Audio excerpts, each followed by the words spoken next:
The Joe Rogan Experience. It is the ultimate who knows question, but goddamn, I wish more people from S4 would come forth.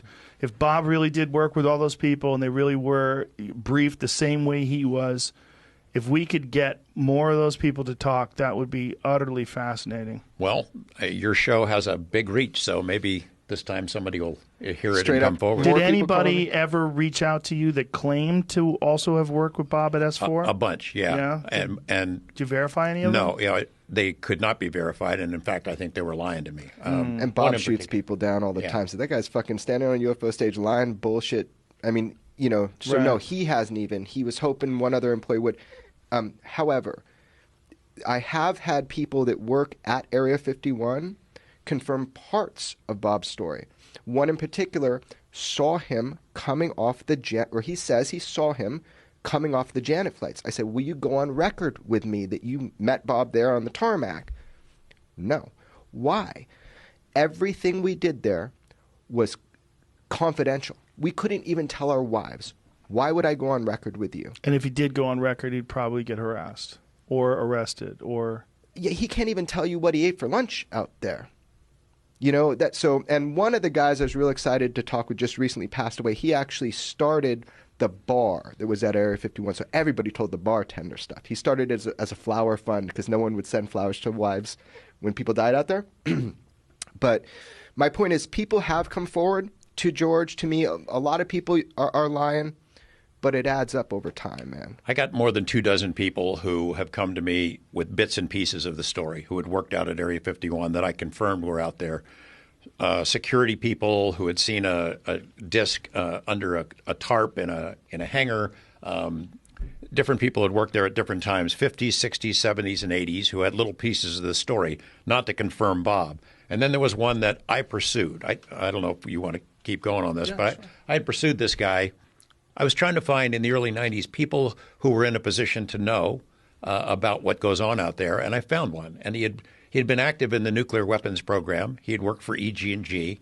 He had EG&G had the contract to manage Area 51 from the beginning, all the way through the first 30 or 40 years of it. And so I started basically stalking the guy. One of his sons was a state senator, and he had told me, he confided to me, that you got to ask my dad about UFOs and aliens. And another son had been an FBI agent. So I stalked the guy, introduced myself. There were a couple of public events where I would just show up. And he finally got confident enough in me to invite me to his home. And he gets out these scrapbooks, and he's showing me these stories and clippings and photos from the nuclear weapons program. And I'm watching and taking notes and stuff. And suddenly he closes the book and he goes, "You're not here to talk about this nuclear weapons, are you?" I said, "No, not really." And his wife walks in and she says, "Oh, you're not going to tell him that stuff, are you?" And then he started telling me. And then over the course of 2 years, I would meet with him, have a cup of coffee somewhere. I couldn't take notes. I couldn't record anything, but he told me the story. Now, this guy actually is someone that you've had reference to on your show. Remember Annie Jacobson, her book about Area 51? Yeah. Well, it's the same guy, but the story that he told me was different than what he told her. He said that they eventually told me that they had a live alien out there, that I could not go public with this until after he died, that they had craft, that it was in a special spot. Originally it was at Indian Springs, which is now Creech Air Force Base, and then it was moved to Area 51 when 51 became active, and that it was a very small group that tried to analyze this stuff. They didn't know where it was from. They didn't know how we obtained it. He said this thing was alive, and that they eventually were able to communicate with us, and told me that he was going to make a videotape and he was going to make it available so that after he died, I could have it. Well, suddenly, 2 or 3 years later, he totally changes his story. What had happened was there was a congressional investigator.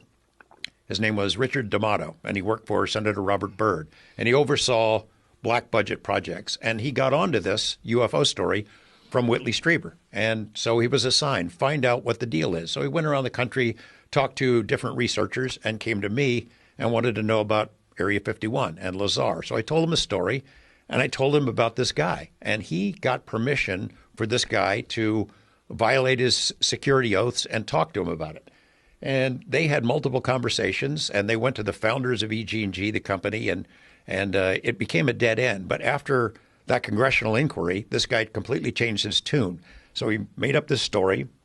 which is the one that you heard from Andy Jacobson, that what crashed at Roswell was a Russian technology, Nazi technology, flown by the Russians, containing little concentration camp victims who'd been experimented on by Dr. Mengele. Completely ridiculous, story. But I think he got scared.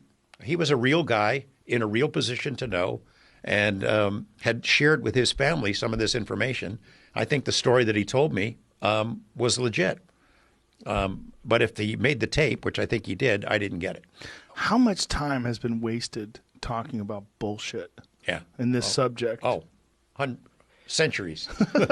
Centuries. That's part of the problem, isn't it? People just make shit up. Yeah. And the more fanciful and ridiculous, the better, unfortunately. People pay more to hear that and consume it. I had an operation one time after the Lazar thing, somebody who was targeting me, and he had other people helping him, that could convince me that he had worked out there with live aliens. And I'm getting letters from his, supposedly written by his neighbors. Hey, you got to check this guy out, Dr. I'll just say X. He was taken away by armed security in the middle of the night. I think he has something to do with aliens. And from out of the blue, then suddenly I am at a planetarium event, and I'm going to speak about UFOs at some event at this community college. And the guy shows up in a men's room. Hey, my name is Dr. X.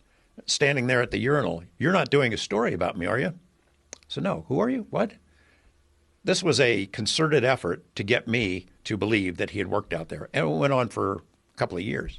And of course, it was complete bullshit. When I finally did dig into his background, I was able to document where he had worked and what he'd been doing through most of his life. And it was just like a fantasy role-playing thing. At least I hope it was.